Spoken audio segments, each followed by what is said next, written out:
Hi, Carlton. Hey, hey. Welcome. Thank you. All right, you are now live, and I'll be muting myself. Have a good meeting. Thank you.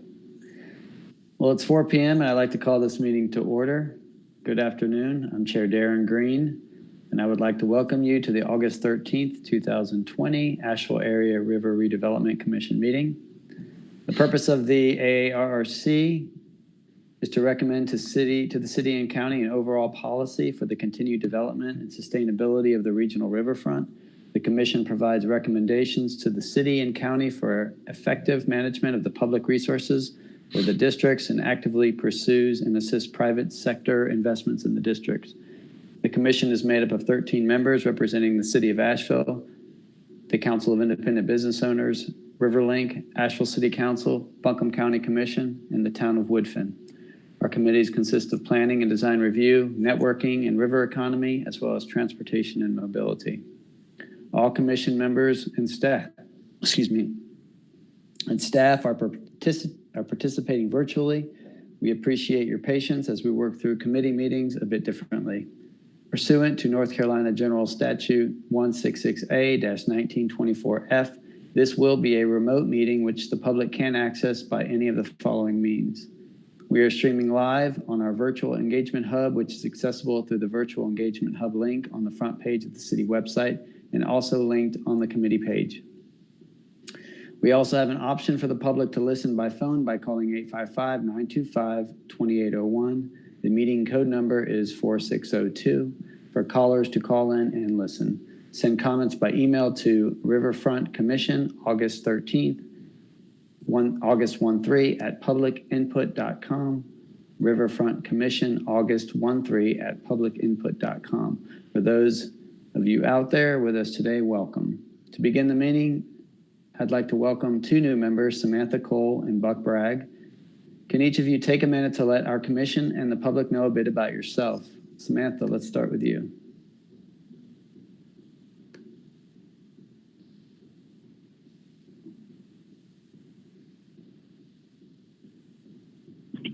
Hi, everyone. Can you hear me?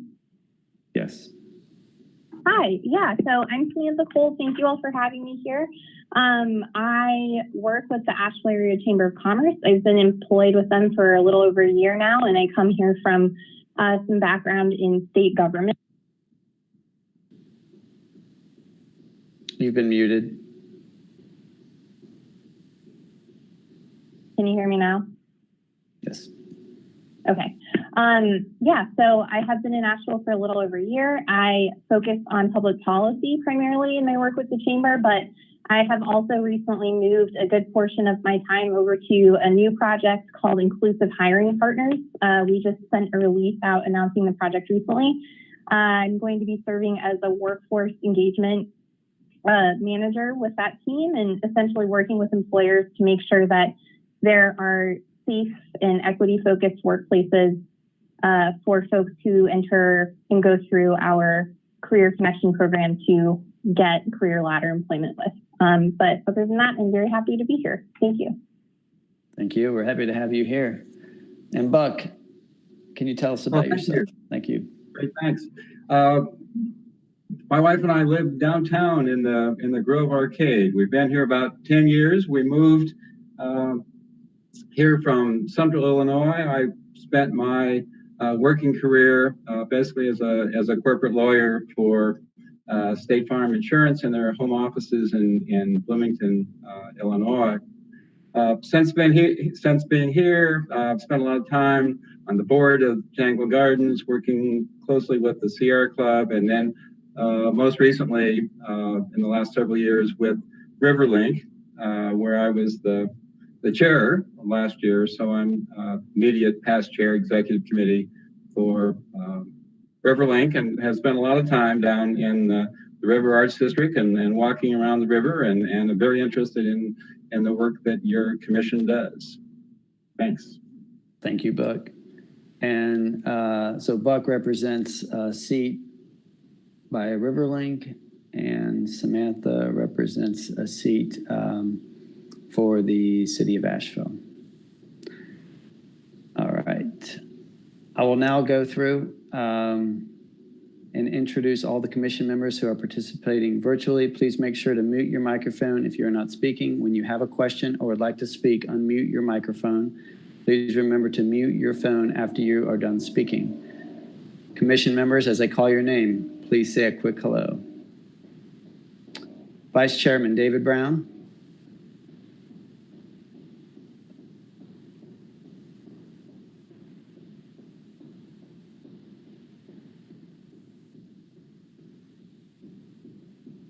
Did you say hello? I'm sorry, I didn't hear. Oh, you're still muted.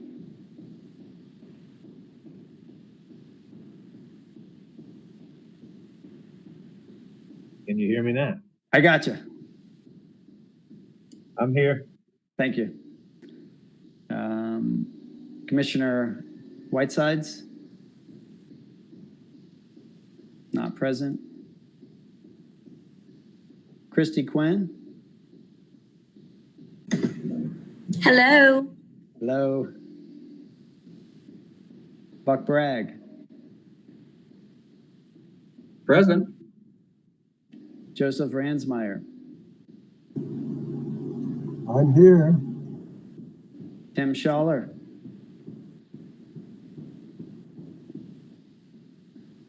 Present.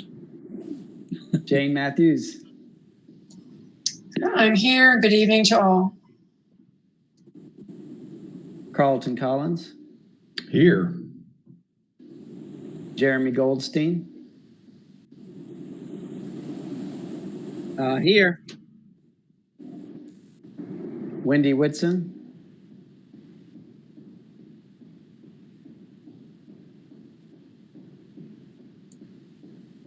Hey, everybody. I'm here. And Debbie Giesentaner? Hello, everybody. I'm here too. Thank you.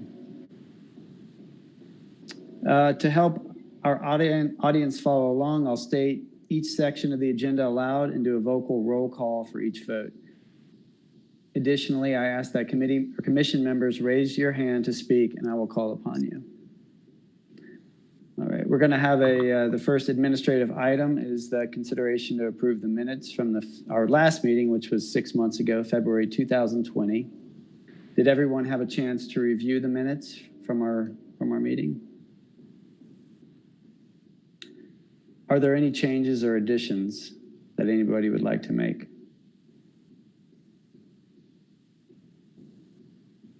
Would someone like to make a motion to approve the minutes? Tim Schaller? I make a motion to approve the minutes from February. Would anybody like to make a second? Jane Matthews? I will second that motion. Now we'll vote on this item. Committee members, when I say your name, please say aye or nay.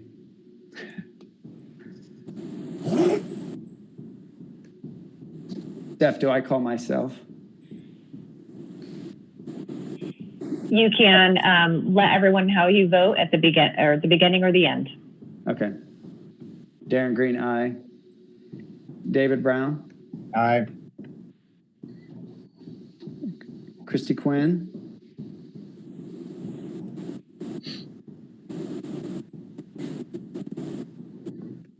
Did you get that, Christy?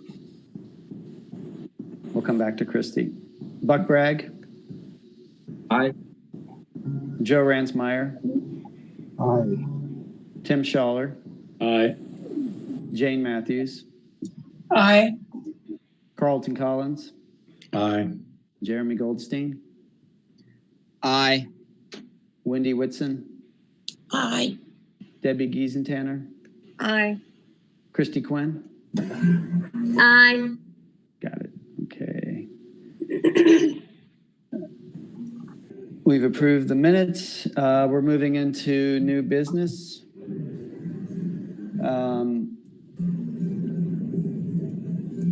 First, for our next item, we're going to review the River District design of the Phil Mechanic renovation.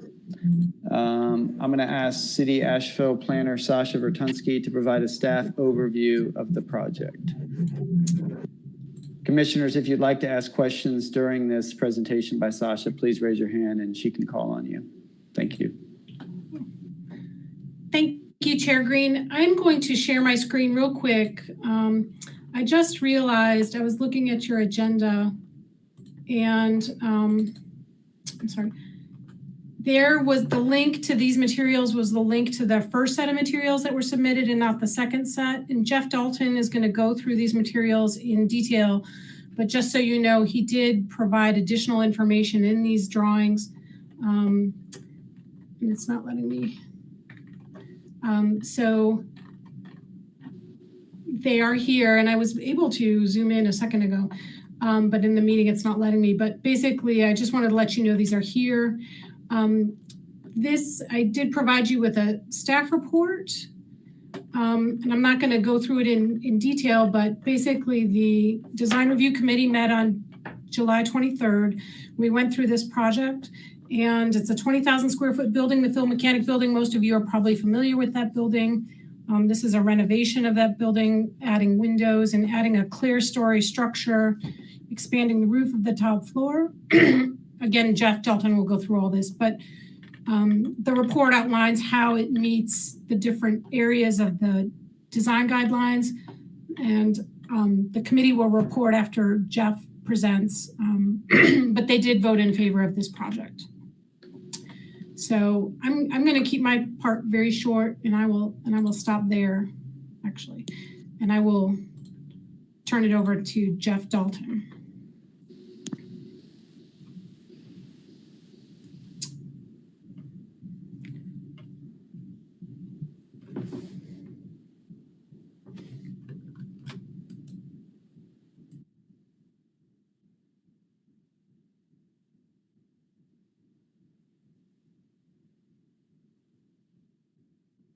Jeff, if you'd like to introduce yourself, that would be fine.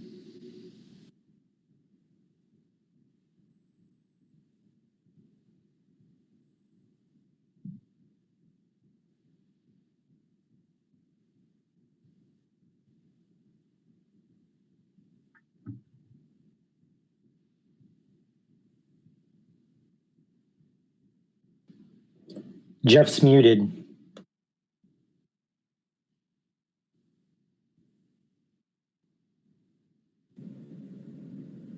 Okay, can you hear me now? Yes.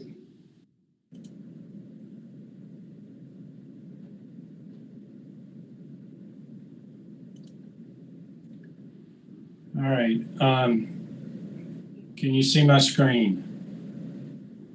Doesn't look it. You can't see the drawings. No.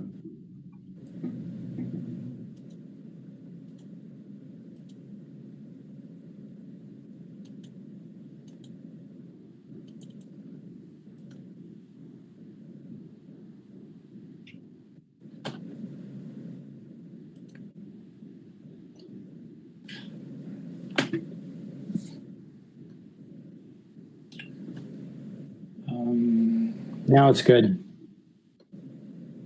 Okay. All right. 109 Robert Street, Phil Mechanic building at the intersection of Clingman Avenue and Robert Street.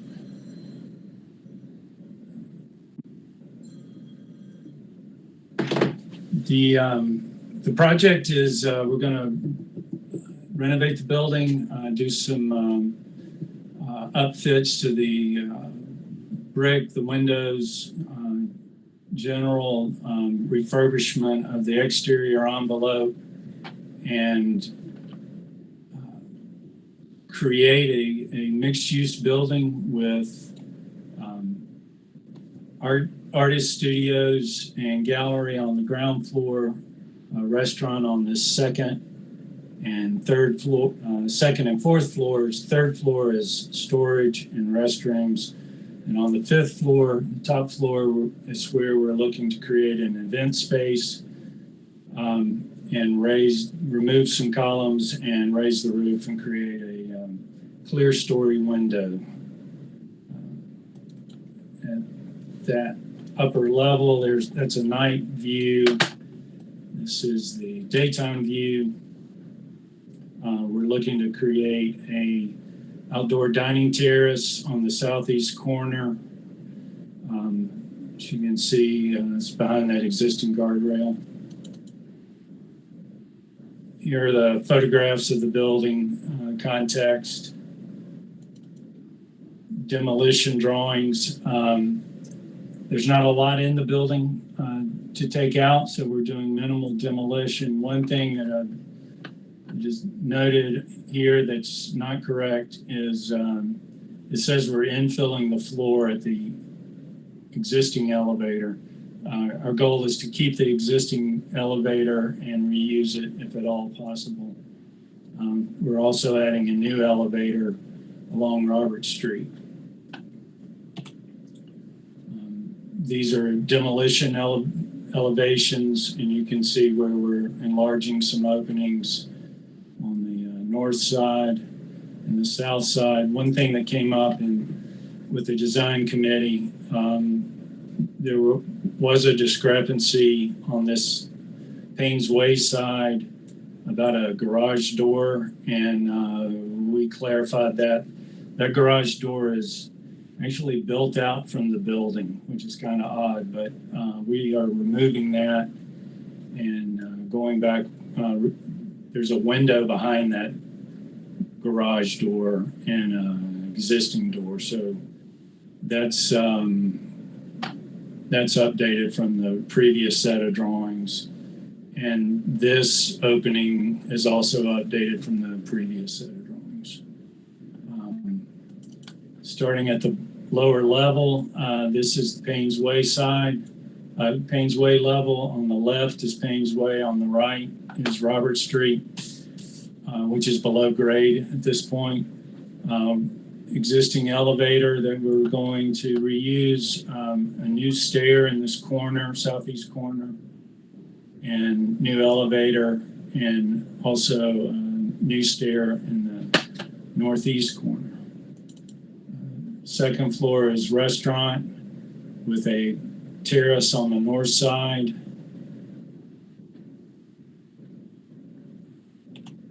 Third floor is storage space. We've got a lot of things to store for the event space on the top floor and the restaurant. We also have two large toilet rooms on this floor for the restaurants and the event space. Fourth floor is Robert Street level, and this is a restaurant level. We've got back of house and kitchen on the west side, bar along the south side, and the loading dock area is to be a sort of indoor-outdoor dining. We've got a new opening on the southeast corner going to a terrace out on that side. There's our new elevator that's allowing accessibility from the Robert Street level, which is about 4.5 feet below as a loading dock. It's actually 5 feet 3 inches below the main level of the restaurant. On the next floor, the top floor is where we're taking out columns. We've got 8 columns in the middle of the building that we're removing and extending up with a clear story roof along all sides, raising the roof through there. On the north side, we've got some folding doors to get a lot of light and air into the space. We've got some back of house on the Payne's Way side, restroom circulation on the east side. That's a roof plan. The raised roof goes from column line 2 to column line 7. On the west side, we've got a screened in mechanical area.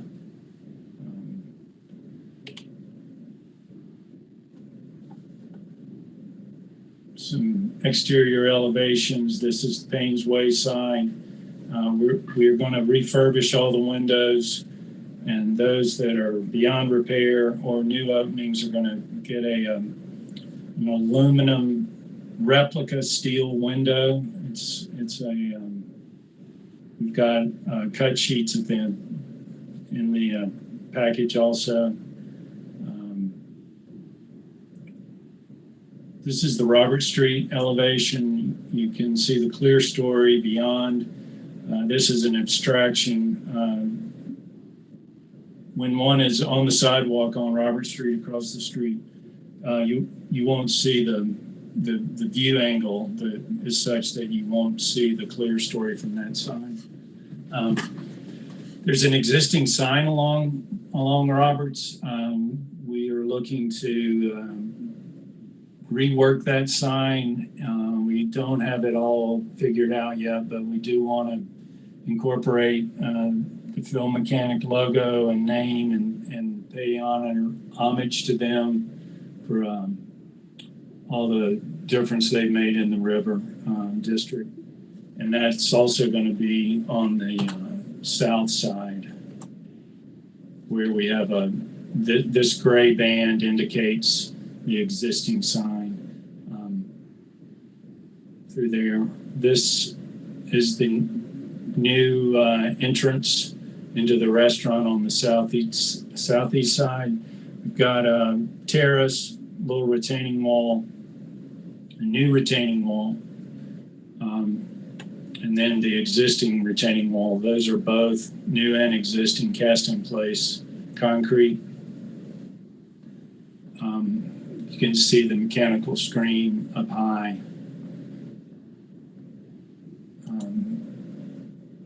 This is the elevation facing north towards 95 Roberts. Terrace on the second floor for outdoor dining, new garage doors, the folding doors in the event space, and then the clear story windows. And this is some information. This is information on the windows. It's a Winco 3250 aluminum window made to look like historic steel sash windows. This is some information on the mechanical screen. We will get physical samples to, pick a color with, and also determine what kind of pattern we're going to use. And on the site plan,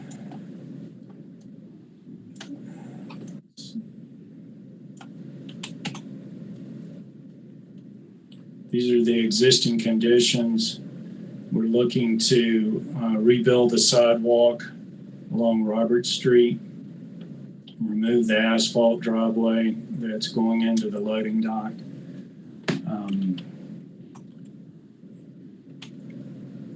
And then this is proposed. One thing to note on this, we're showing the dumpster across the street and its enclosure. We're not going to do that. We're going to put the dumpster on Payne's Way. On the backside, there's a loading dock and some concrete pads and walls back there, and we'll figure out the best location for it. But it's not going to be on Robert Street. Some of the feedback we got from the design committee was a different tree species. We've changed it to a white fringe tree. Greg Hoffman from CDC is the engineer and site designer. And if we need anything from Greg, he can get looped in by staff.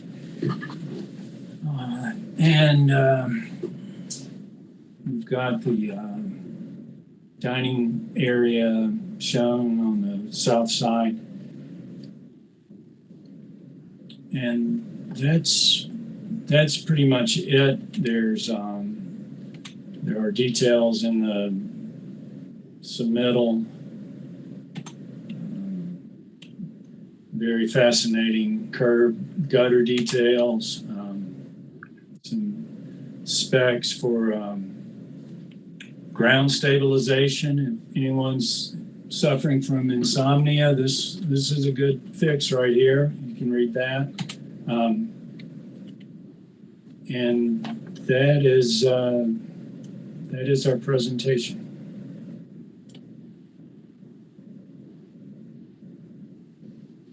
Commissioners, do you have any questions for Jeff?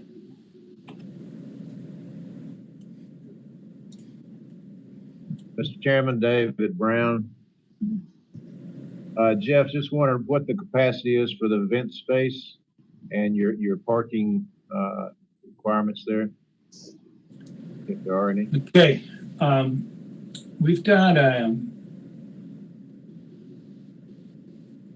we have 18, this table shows the parking requirements, and there's also a reduction in the RAD, and we've got roughly 9,000 square feet of restaurant and event space on the 4th and 5th floor, and those require 37 parking spaces.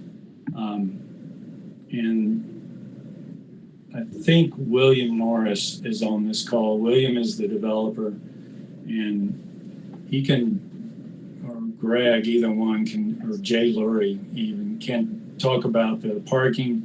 They're looking at it being on Payne's Way and also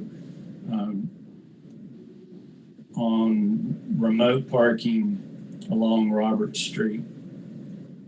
There's also the parking across the street in that existing lot. Thank you. Mm-hmm. Jane, you had a question? Yes, Jeff, appreciate you catching some of the things that we pointed out at our meeting. And I appreciate that you did that. One question I have is related to lighting, whether there was, we brought up the question of whether there was pedestrian lighting along the street. I know there was lighting on the building. Had you provided any additional information on that? No, we're looking at a really simple light on the building. It's basically a cylinder with a downlight. Mm-hmm. And in the canopies, we would put an exterior LED light in those canopies to light up the sidewalk. Mm-hmm. And no pole lighting, no pole lighting, and nothing at the back in the parking area. So. We'll need to light the back, and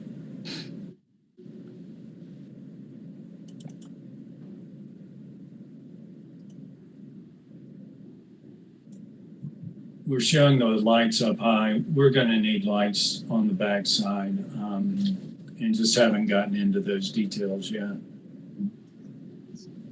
Thank you. Thanks, Jane. If there's any other questions, please unmute, and I'll see your unmuted icon, and I can call on you.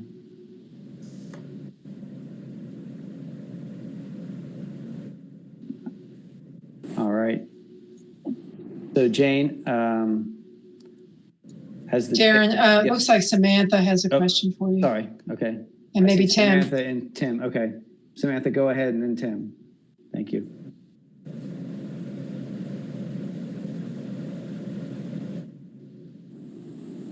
Hey guys, can you hear me? Yes. Awesome.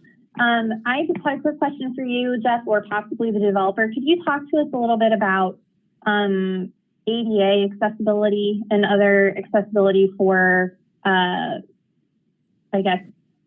sidewalks and any other areas, because it's so close to that traffic circle and toward a lot of sidewalks and highly walkable and bikeable places near the bridge. Can you walk us through some of that? Could you repeat the last part of what you said? I couldn't understand the last. Samantha, you're still muted. Can you hear me now? Sorry, I'm using my phone for audio and I'm using my screen for visual. So I wanted to just ask you, Jeff, or the developer who's on the line, to walk us through some of the accessibility emphasis in the project and the design, just because it's so close to, you were talking about adding sidewalk, and I know it's so close to a highly walkable area and bikeable place. I see the bike rack. That's great. But are there any other accessibility considerations folded into the design that we should know about? We'll follow all of the requirements for the North Carolina Building Code for the accessibility and City of Asheville's requirements for accessibility. We've got a accessible, this is accessible curb cut for the sidewalk. It's an existing, this area is all, this is existing. So we'll just tie into that and reuse that accessible crosswalk. And the sidewalk is governed by the public right-of-way accessibility guidelines. So that's a separate entity than the building code. But we're adding an elevator to provide accessibility to all levels in the building. So Let me pass it. Samantha, was that good? Thumbs up? Okay. Let me pass it to Tim. Tim, you had a question or comment? Yeah, I just wanted to dig a little further into the parking. Have you tried talking to Allegra or what used to be AVL about parking arrangements? You mentioned remote parking. I'd like to hear a little more about what that's going to be. The developer is negotiating with the people north of, and I think that is Allegra, north of 95 Roberts. There are those two buildings on either side of Robert Street with parking, and I'm not completely up to date on where that stands. I do know that they're very confident they've got the required 52 spaces, and there's also some shared parking going on with the 95 Roberts next door. And there's 16 spaces across the street now. And so they've got to get another 30, 32, 36 spaces, 36 spaces. And I'm pretty sure it's Allegra, but I apologize, but I don't know all the details on that. Okay, thanks. Jane? Just a follow-up question, I think, to Samantha's question about ADA. Jeff, are you providing handicap parking? I know your handicap entrance is off of Roberts. So is there handicap parking? Is it in that lot across the street, or is there some other way for handicap parking to be accommodated? There's probably going to be handicap parking on both Paynes Way and Robert Street. We've got a loading dock on that backside that's higher than the drive. So there will be a ramp on Paynes Way on that loading dock for accessibility, and there will also be an accessible space across the street in the existing lot. So the ramp would, I'm sorry, the ramp is new, so I haven't seen the ramp. So you're talking about a ramp, would it be beyond the loading dock then out into Paynes Way? I'm unclear as to what you're saying about the ramp. We're gonna get the dumpster on Paynes Way somewhere in this area. This loading dock exists. Is existing. So this area, this corner in here is where we're looking to get an accessible ramp into the building. And Greg, the civil knows that area a lot better than I do, but that is the goal, to get an accessible entrance to the building on the Painesway side. And that will be forthcoming in the design, development, and construction documents. There's also a opportunity on this side to, when the loading dock stops, to work a ramp in on that side as well. Wendy, you had a question or comment? Yes. I have a question about the studios, and could we see the drawing for that, the bottom floor?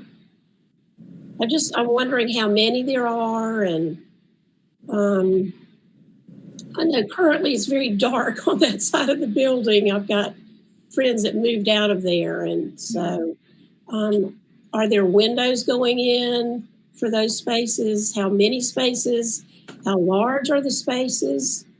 Just if you could give a little more information about that, please.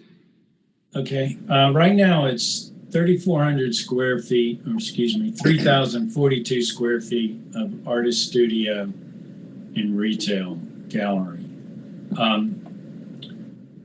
We've added a door on the south side. We've added some glass doors on the north side. It is dark on the north side because it's below grade. And on the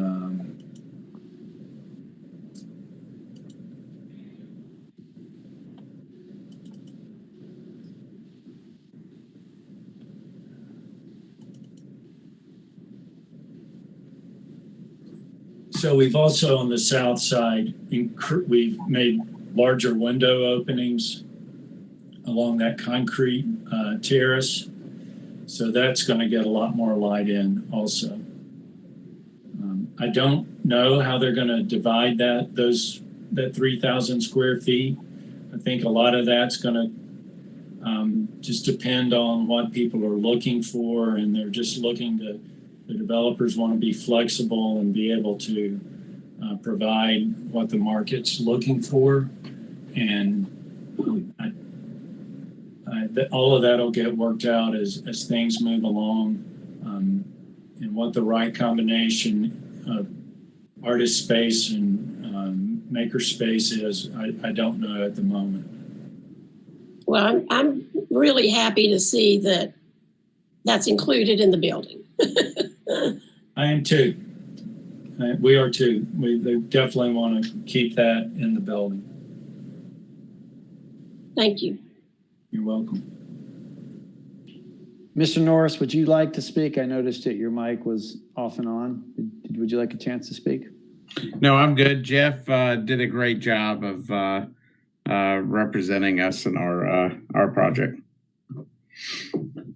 Okay, thank you. Are there any other questions from the commissioners?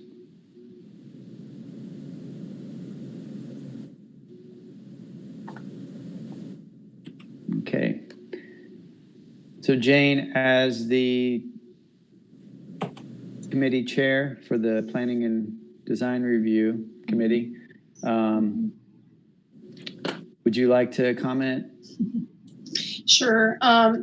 Again, as I mentioned to Jeff Dalton, I appreciate the fact that he did address things that were brought up, which include some just clarification of the back facade on Paynes Alley.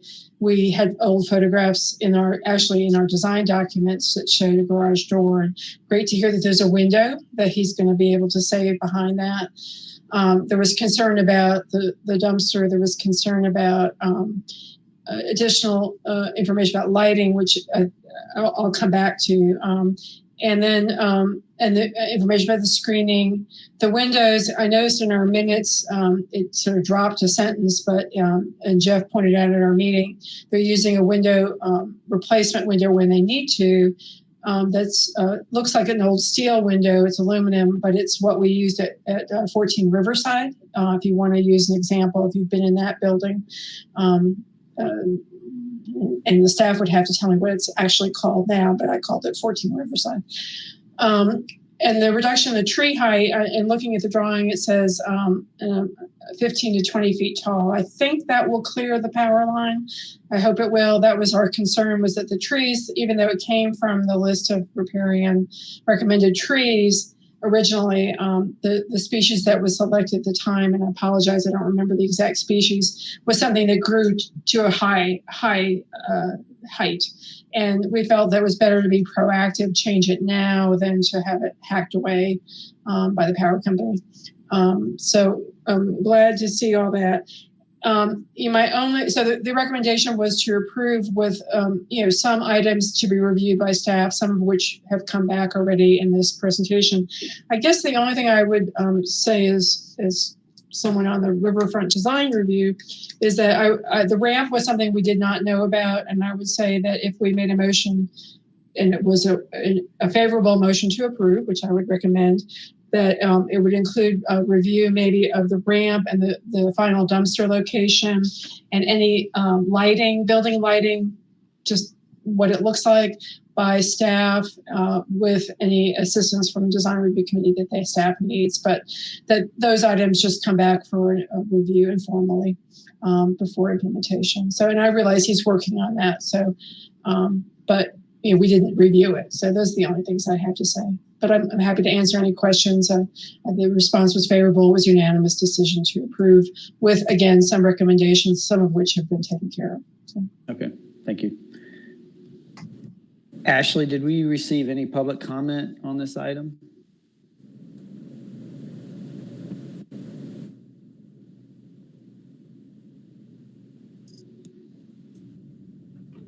Chair, I don't know if she stepped away, but no, okay. There was no public comment received on this. Yeah, there she put it in the chat. Got it. Okay, thank you. All right. Would someone like to create a motion to vote on this item? We have some suggested motions from our packet from Steph Munson.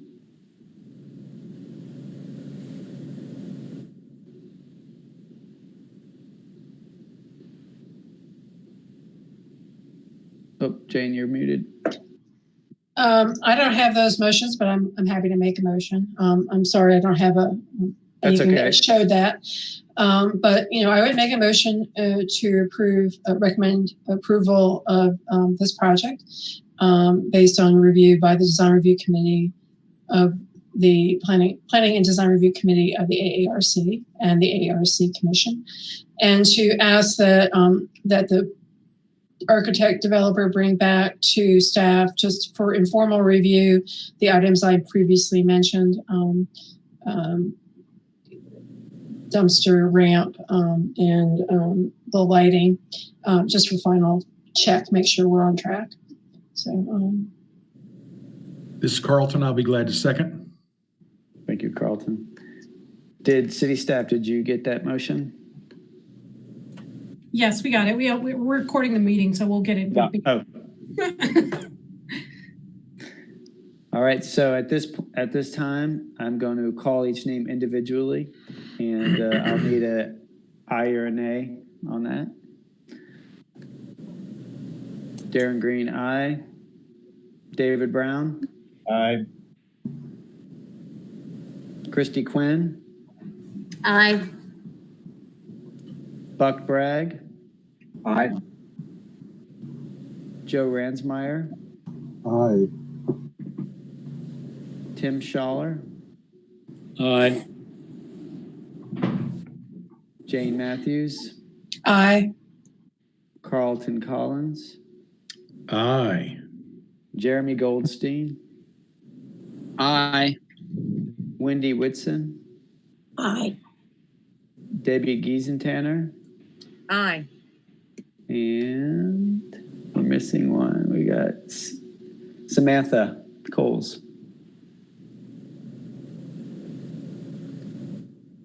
Is Samantha on? Yes, aye. Thank you. righty. The motion has been approved. All right, let me get my notes, pardon me. All right, we're going to move on now to the what's being called the Hotel Development Project Update. Our next two items are updates regarding the Hotel Development Project, as well as the consideration for the new Design Review Board Commission, both presented by Stacy Merton. Stacy, are you ready to take the reins? Yes, I am. Thank you, Chair Green. Thank you very much. Thank you to the rest of the commission. I'm happy to be here this evening to share an update on the hotel development study that the Planning and Urban Design has been working on for the past few months. And just so you all know too, I'm Stacy Merton. I'm principal planner with Planning and Urban Design, and I previously was the director of historic resources with the city for about 18 years. So just to give you a little background on myself. So the first thing I just wanted to let everyone know is that we are going to extend the moratorium for just a few months. We are basically, the moratorium would expire September, the end of September 24th. And due to the pandemic, we got a little bit behind with our public engagement and that kind of thing. And so we, our legal team has authorized us to extend the moratorium, but just for a very limited time due to the impacts from the pandemic. So we will be going to City Council in September to ask them to extend the moratorium to the end of November. But in the meantime, we're still moving along pretty swiftly on trying to get this update passed or through the public engagement process. And you could go to the next slide, Steph. So just to kind of let everyone know, if you haven't been able to read it already, but the Urban Land Institute, we started out this project with them coming to town back in January and February and doing a study. The city also did a briefing report for that study, and all of that is available now on our website. You can, if you're interested, you can read the whole briefing report as well as the final ULI report. And it's asheville.nc.gov/hotel study, just if you don't, just try an easy way to remember that. But basically following that, their final, ULI's final recommendation, the city council held a work session with staff and basically directed us to work on some short-term items that were from that study. So even though the study kind of has recommendations on a lot of other things that are more long-term, that actually may not even include Planning and Urban Design as the lead agency to enact those, they did specifically authorize us to work on this, what we're calling this hotel amendments to the UDO. And the kind of three components of that are, one, to reestablish hotels as a permitted use in select zoning districts and areas, and including criteria and standards. And you're probably all aware that actually really at this point, hotels are not permitted anywhere, not just because of the moratorium, but because of previous, actions by the city council, that right now they're only allowed as conditional uses. So basically before city council. So they're not allowed as a use by right in any zoning districts except for the resort zoning district. So that's basically a part of what we're proposing, is to reestablish hotels as a permitted use. And then they also wanted us to look at public benefits and a way to incentivize those. Because the way that the North Carolina state statutes work, it's hard. We can't just require public benefits, which you're probably all aware. So we had to come up with some way to incentivize them. And then they also asked us to look at some design improvements. And so I'm going to go through some of the goals and some of the specific criteria associated with these items. And Sasha, of course, after this presentation is going to talk to you more about specifically the design review process, the changes that we're proposing with that. So again, I want to kind of like a higher level explain that this process that we're proposing is in some ways incentive based. I mean, especially when it comes to the public benefits and the design review board. So what we are proposing is that if all of the regulatory requirements are met, and I'll go into that in a little bit more detail, and all of the public benefits are provided per this table, this matrix that we've developed, which we're also going to go over in a little bit more detail. And then the project would be approved by a design review board that then it would not have to go to city council. So the idea here is that we're trying to instill more predictability and transparency in the process. And also, just so you know that if those items are not met, then the project would still have to go to city council for review as a conditional zoning. So there's still that, that opportunity, if all these requirements aren't met, then still that would happen. Okay, so we go on to the next slide. So the goals that, overall, the goals that we're trying to achieve. So with the overlay itself, we're trying to limit the geographic extent of hotels. We've heard a lot from the community that they don't want hotels everywhere. We've heard a lot that they don't want hotels at all. But we really don't have the option of just having a moratorium forever based on the research that ULI did. There was nothing to indicate that we have a reason to basically prohibit hotels citywide. We are trying to preserve neighborhood livability and quality of life. We understand that folks don't want hotels in their neighborhoods and that they want places that they can still feel like it's their own. And so we're certainly trying to achieve that. We're also trying to encourage historic preservation and adaptive reuse through the overlay. And you'll see some of the changes that we've made and how that is coming into play. We also are trying to protect some viewshed corridors. We heard a little bit in our public engagement process about trying to protect viewsheds into downtown. So we have tried to do that as well. And then the new code itself, we do have requirements that will improve design, development, and operational standards for all hotel development citywide. But we are specifically allowing for the existing form codes in the downtown, in the RAD district, and in Biltmore Village to control. So even though there will be maybe some slight modifications to the codes for those areas, the basic form codes that you all are currently using in the RAD district are still going to be what controls the design, certainly, of new hotels. And then, of course, the requiring the public benefits in the design review are also a part of that code. So let's see, next slide. With the public benefits piece of it, we're trying to balance the economic benefits of tourism with other community needs and city council strategic priorities, specifically as they pertain to affordability and sustainability and equity. You'll see in the public benefits piece, items that address those issues specifically. We're also trying to promote green building and other sustainability measures. And again, trying to improve transparency and predictability in the development review process. And then with the design review piece, a big part of that does include creating this new Asheville Design Review Board, which I know some of you have heard about. We've met with the subcommittees of the downtown and the river. I guess you guys call yourself the AAR, the Asheville Area Riverfront Commission now. But we have discussed that with some of you. We are trying to improve design in the community. As I said, that was a specific recommendation that came out of the ULI TAP process. It's also a goal in our Living Asheville Comprehensive Plan.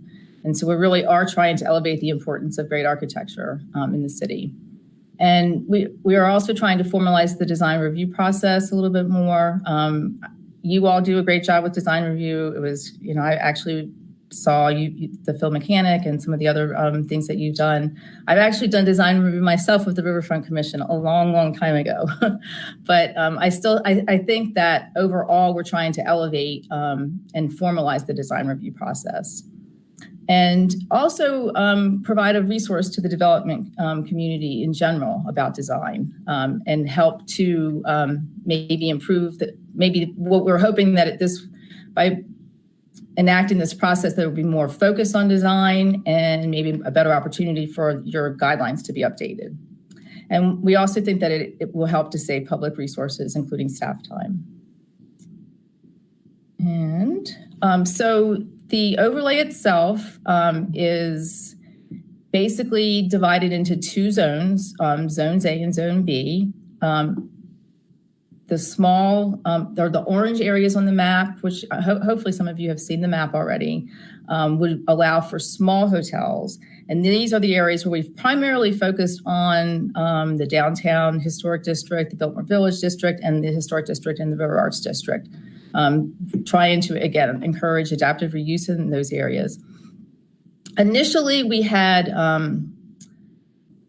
kind of proposed a broader scope for the small hotels, just trying to get a feel for the community if they would be open to small hotels in our basically throughout the city in the existing zone commercial areas. But we overwhelmingly heard from the community that was not what they wanted. So definitely pulled back on that. And we also increased the the definition of a small hotel. Currently, in the UDO now, there is a definition that a small hotel would be 7 to 20 rooms. So we're proposing as part of this overlay that we would increase that room size to allow up to 35 rooms in that small hotel category. And then, of course, the areas shown in blue would allow small hotels, but then would also allow larger hotels above 35 rooms. And again, this would be applied in context with the text amendment itself. Thanks, Steph. Next one. Fadil Asafika is here with us tonight. And after I finish the presentation, if you all have any more specific questions about the public benefits, he can go into that a little bit more. But the purpose, again, is to address the community needs and concerns and try to get, this was a specific quote in the ULI report, is try to get what Asheville needs from hotel development. And so that is the sort of intention of it. It's a point-based system. We are tiering it based on hotel size and location. So we are going to require more points for hotels that are downtown, where we think that they actually will be able to provide a greater benefit to the community because of the nature of the development downtown. And there's also a greater need for it there as well. But it's flexible. It's a point-based system. So hoteliers will have, and developers will have the option to sort of pick and choose from the menu of items. And the next slide. So getting to the specifics about the overlay, I touched on this, but it can get a little complicated. So I want to make sure that you all understand. But the overlay will be applied in conjunction with the underlying zoning. So in some cases, and it's very specific in the overlay, if the text is modifying the underlying zoning, there's only a few exceptions to that. But primarily, the existing form codes will control. For example, in the RAD, as I said, in the RAD form code, in the RAD district, the form code will control. In the CBD, those rules will control. And in Biltmore Village, the Biltmore Village historic standards will control. So in most cases, those areas have more stricter standards that apply. So they are going to apply. The only exception would be is if there is something in these new hotel rules that are specific to hotels that would sort of supersede. So it's a little complicated, but it's not really. It's just kind of a matter of kind of going through logically and picking out which items would apply. But then the overlay then for like in the suburban areas, we have these new rules that would apply to those areas. So we're trying to cover all of our bases with the way that we've laid it out. And then just basically next steps. So after this week, we'll be getting ready for the Planning and Zoning Commission meetings in September. And that'll actually be the official like public hearing for the zoning and text amendments. And then we're planning to go on to city council in October. So I guess I would like to open it up to questions and see if y'all have any specific questions, and we could look at the map in more detail if you'd like, or look at the public benefits table also in more detail if you would like. So like we did before, if you could please unmute yourself and I can call on you. Let's start with the hotel development update, and then we can move into the new design review board because that requires a motion. But let's go ahead and start with the hotel development that Stacy just went over. Can I ask a question? Jeremy, go for it. Stacy, can we see the map blown up in the River Arts district? So at least since that's what this commission is, we can kind of see how it affects the area that we're sort of. Yeah, I think I'm going to try. I don't think I can't, or maybe Steph, can you expand that? Okay.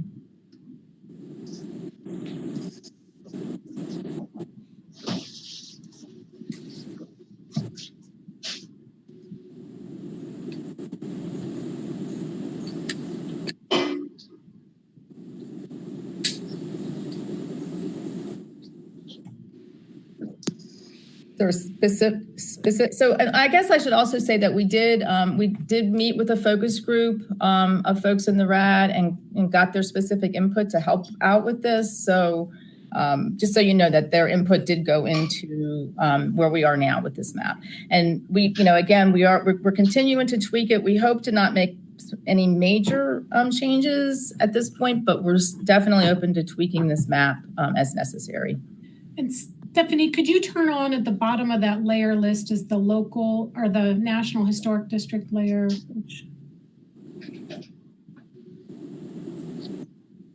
Yes.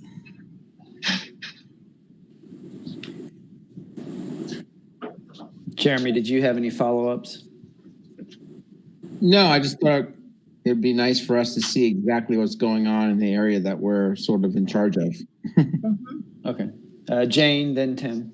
Yeah, the thing that strikes me when I look at these maps is, I'm glad it's reduced down, but it's a huge area. And I look at downtown and what happened at the Flatiron Building, for example, where we lost a lot of opportunity for local business and entrepreneurs. Did the city? Did ULI kind of look at that? Did they have any thoughts? And is the city thinking about any percentage of saturation for hotels within these areas? When you see blue in a big blob, you think, oh my God, you're going to have 100% hotels. I know we won't, but but we might have 25%, and that takes away, especially in a downtown, having been a downtown resident for over, almost 40 years, we're losing opportunity for business that is not hotel based, whether it's, retail or whether it's, financial, professional, and just wondering how that impacts the overall economic health and well-being of our community. Well, I can tell you that ULI is not weighing in on the map specifically. They're pretty much out of the picture. They did their part, and we're not continuing to work with them at this point anyway. As far as they did in their report indicate that I think it was 5.6% of the land area in the downtown. It was citywide. It was 1.6%. In downtown, it was 5.6%, but they did not feel that was out of character as far as sort of the mix of land use. They did not. They really didn't feel when we did our briefing report and even in their findings as far as our occupancy rates were still over 70%, which even compared to all the other peer cities, we were still had a high occupancy rate. So no, I guess my answer, now, as far as saturation, from ULI, no. As far as saturation, one thing that we've discussed a lot is, considering possibly a spacing requirement or something like that. We've kind of, as a staff, have steered away from that. We are continuing to look into that because it does kind of set up some problems as far as, then if we say only a certain number of hotels or a certain distance, then there might be a parcel that really would be a good place for a hotel that loses out because somebody else comes in first. So we really have a lot of concerns about that. But again, still are looking into that. I think that when we amended the map to, especially in the downtown where we sort of increased the area for small hotels, our thought there is that, even if we do get a few more small hotels, that does definitely help to minimize the density, certainly at least of the room count because of the reduced number of rooms. I hear what you're saying. I understand that. But especially with small business, small hotels, a lot of downtown is 2 or 3 stories, and you do have the odd building like a Flatiron, but that has been, and again, I'm just raising it as a concern that a downtown that's healthy, that has a mix of business is, I think, a vital part of any community, to not be all tourists and not be all business and to be a nice, healthy mix. But I don't know where that balance, how it gets regulated. And that concerns me because I think there is a more powerful entity in the hotel market than there is in the business market sometimes. So I'm raising it as a concern. No, I understand it. It's a good concern. I mean, and we are actually looking in our public benefits table at trying to sort of dock folks points for displacement of business and residences. So I'm still kind of working on how that logistically would work, but that is one of the things that we are looking at. So for example, like the Flatiron building, based on the matrix that we have, probably wouldn't have been able to develop unless, at least under that matrix, unless they provided a whole lot of, they would have to actually provide more public benefits. So.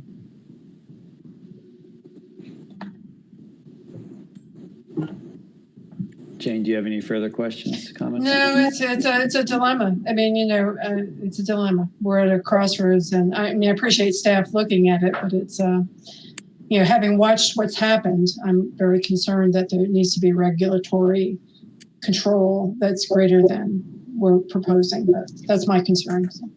Okay. But I'm not on state council. So. All right. Tim, question or comment? And then we'll move to you, Joe. So we have had some conversations in the RAD, and we followed up after our meeting and talked some more. One question, you have 3 sizes of hotels on the point system, but 2 sizes on the map. Is it possible to have 3 sizes on the map?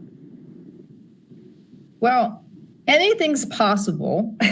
I'm not sure that at this point. Can you explain your reason behind that? To be specific, the fear of huge hotel, is and being out of proportion for the district and blah blah blah. And there's also some desire for hotel to bring people to the River Arts District that might buy art. But so the small hotel, every conversation I've had is, I doubt that they're going to get built because it's hard to make the numbers crunch for 35 rooms. And so, do we go right to 200 rooms, or is there the 80? Is there a space for the 80? Well, I mean, that's a good point. And I can just I'll let you know that we will discuss that as the staff. Appreciate that comment. I mean, we haven't talked about it a lot. It has come up, but we haven't really discussed in depth a mid category. But I could see, when we were talking about, especially with the RAD folks last week, the thought occurred to me even more that might be a way to address the concerns that you all had. I know there's a time crunch on that, moving forward. Yeah, unfortunately there is. So we are continuing to meet, and so there'll probably be more information sent your way. It might be last minute, but we are continuing to talk about it. Okay. And if you had, I would actually encourage you, if you had like areas where you think that, if you wanted to mark up a map and send that to us, we definitely would like to see that. Okay, thanks. And Jeremy, we will loop you in on the next conversation we have if it's on Zoom. So. Thank you. Okay. Joe, you turned your mic off. Would you like to make a comment or have a question? Yes, Stacy, I wanted to ask you about the 95 Roberts Street building is still, it was approved as a hotel. Do you know how many rooms that they're going to have? It's in your... I don't know. Sasha may know that. Sasha, you know how many rooms? I'm sorry, I missed that question. You know how many rooms 95 Roberts Street had? I believe it's 70. 70, okay, so it's in that mid-range, but it's also in your zone that's geared towards the smaller range, but it's already pre-approved, so I just wondered.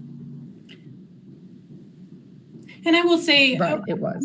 I will say, sorry to add a comment, we did talk about this mid-range thing after we talked with River folks.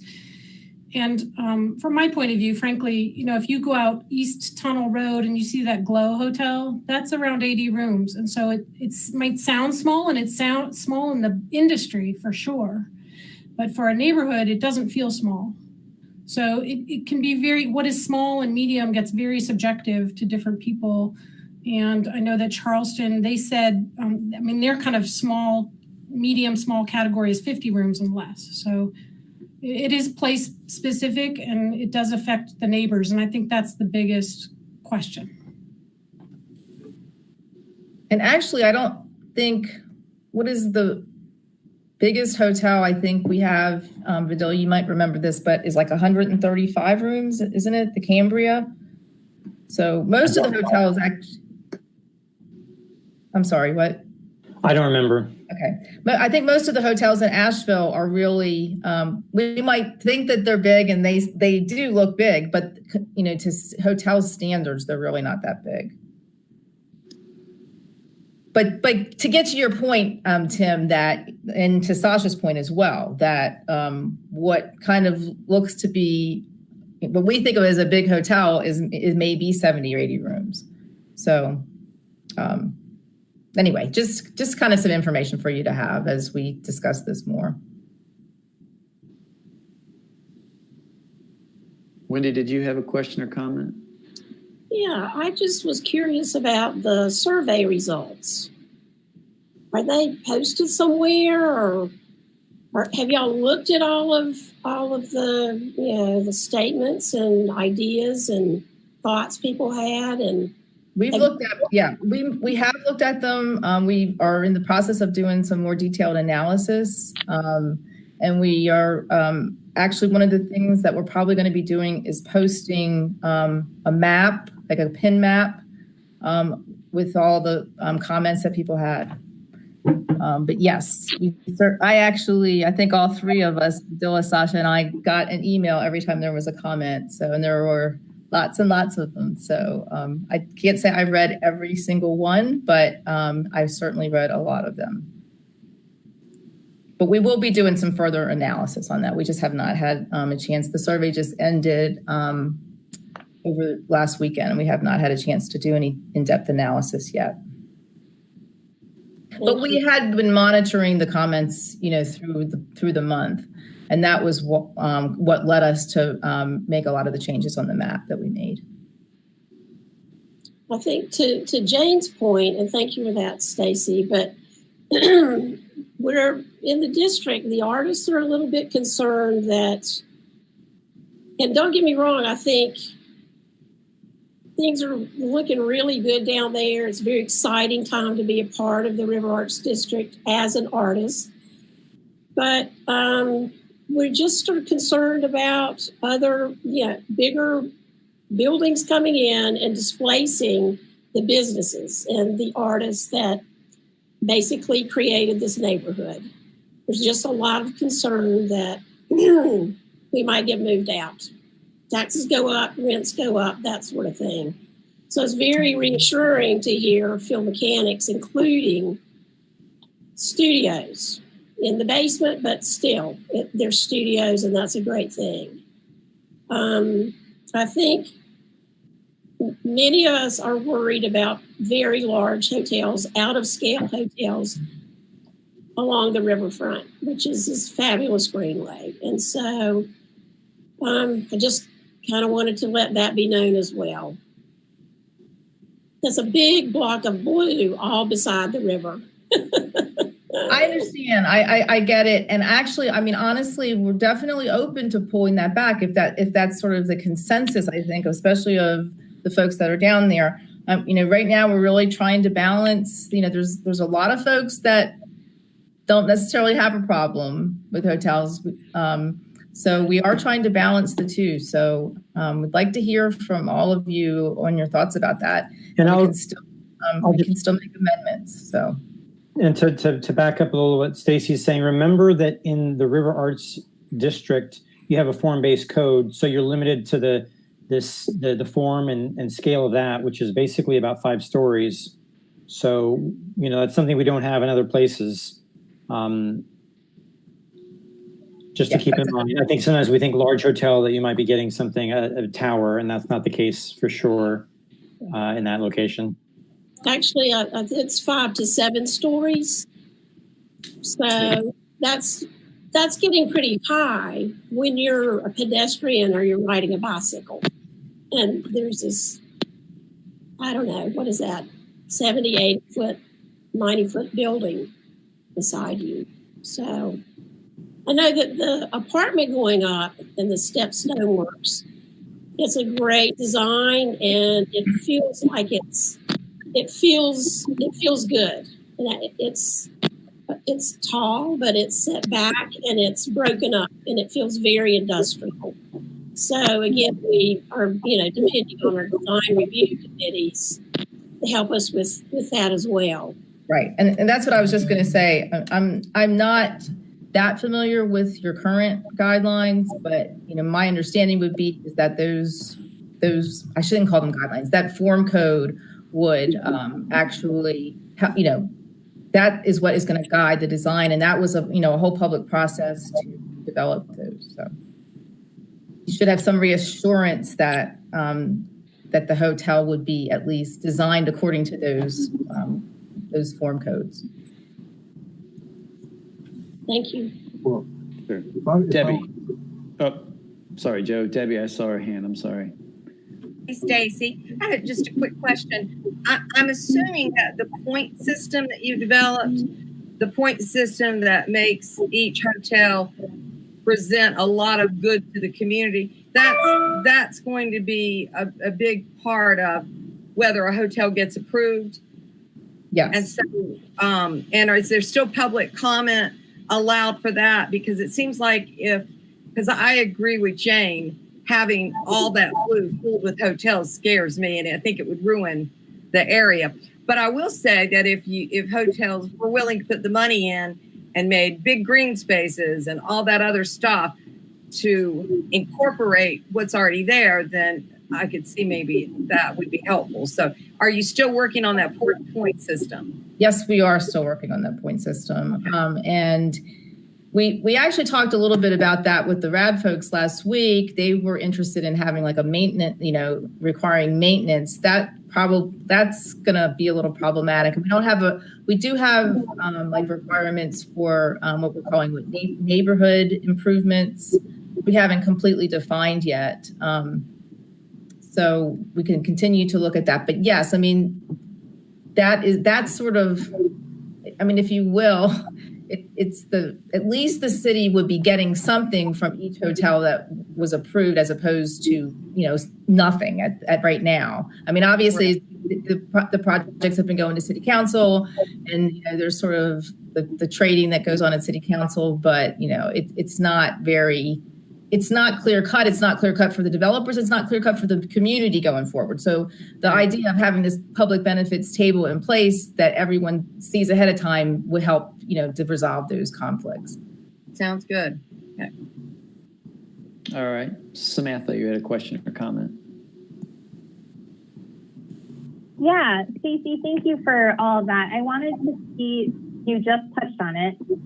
We have heard a lot, folks in chamber and economic development communities, we've heard a lot about the process of conditional zoning approvals and the process of development in our community having some kind of unique challenges, geography related and otherwise. And I was wondering if you could say a little bit about what you as staff have heard from folks in the community about how, maybe in the development community, about how having those standards established might help the process on the end of folks who are wanting to bring projects forward for consideration. I think we've heard from the development community that this process would be beneficial to them in that respect, right? That having that transparency up front would be a benefit. So that, again, and to me, it goes both ways. It's not, it's like if folks know ahead of time, I mean, I've heard this throughout my whole career. It's just like, we'll do what we, I'm not going to say they'll do anything that we ask, but a lot of times it's not so much about providing a benefit or whatever it has to be that they have to do. It's just knowing ahead of time and for us to be consistent about that, for the staff to be consistent. One final question or comment before we move on. I know, Joe, you had your mute off. Darren? Well, I was just going to say one quick comment that one reason I was on the advisory committee for the form-based code, and one reason we went to the 5 to 7 stories is because of the floodplain and the requirement to have the first floor elevated and probably parking down below. So that would explain some of why that blue area would be included in that. And I just want to make a quick correction on that. The 5 stories is for most uses. 7 stories is only if you're providing 20% affordable housing. So that's okay. If you were a standalone hotel, you can't do 7 stories there.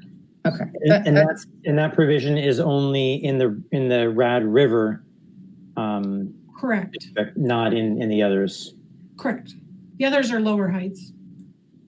Right. Okay. Because I was gonna say that we do have a 100-foot cap overall for hotels.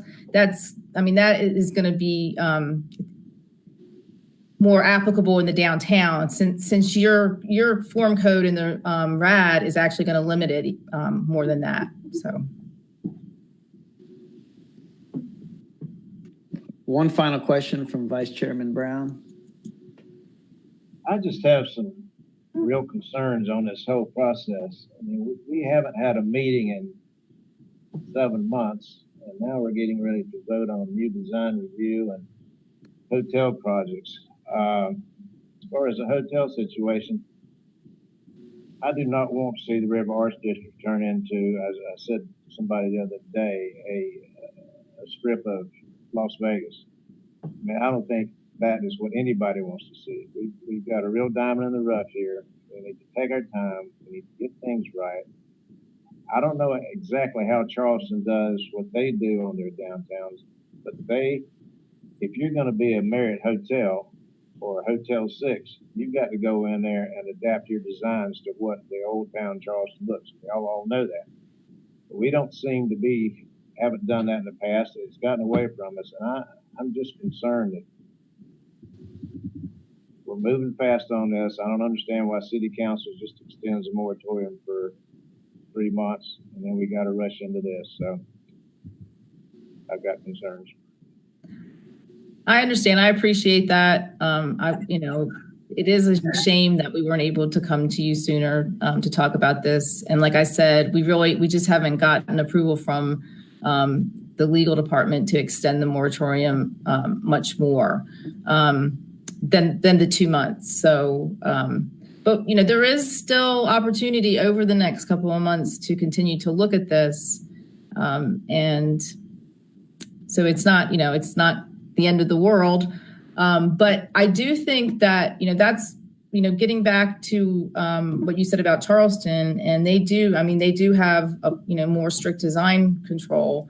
And we don't have a local historic district in our downtown or in the RAD. We do have these National Register districts, but that's one of the reasons why we are hoping to create this design review board that can really kind of work on developing guidelines. And I don't want to promise or say that we would get a local district in the future, but that's certainly something that the ULI report also recommended, and it's something that we could move towards. I think over the coming years. I can't promise that. That's not been what we've been directed to do, but I think it's certainly something that if we heard more from the community that we could look into.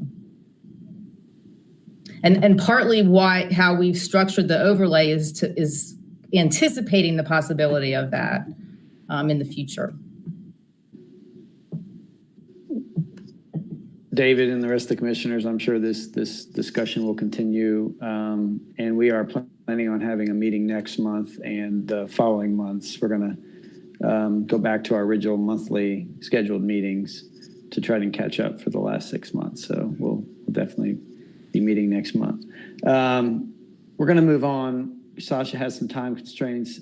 I'd like to invite her to speak more about the new Design Review Commission that's being proposed. Sasha. Thank you, Chairman Green. I'm going to quickly, and Stacy actually, sorry. Excuse me, it's hard to do two things at once. I'll chime in if as necessary, Sasha, but I'll let you kind of lead through this, okay? It's not showing up. Okay, there we go. There it goes. It's a delay. So Stacy covered some of these points, so I'm not going to repeat everything. And you all hopefully got this ahead of time and were able to see it. We're talking to you all tonight, and we'll be at the Downtown Commission tomorrow morning.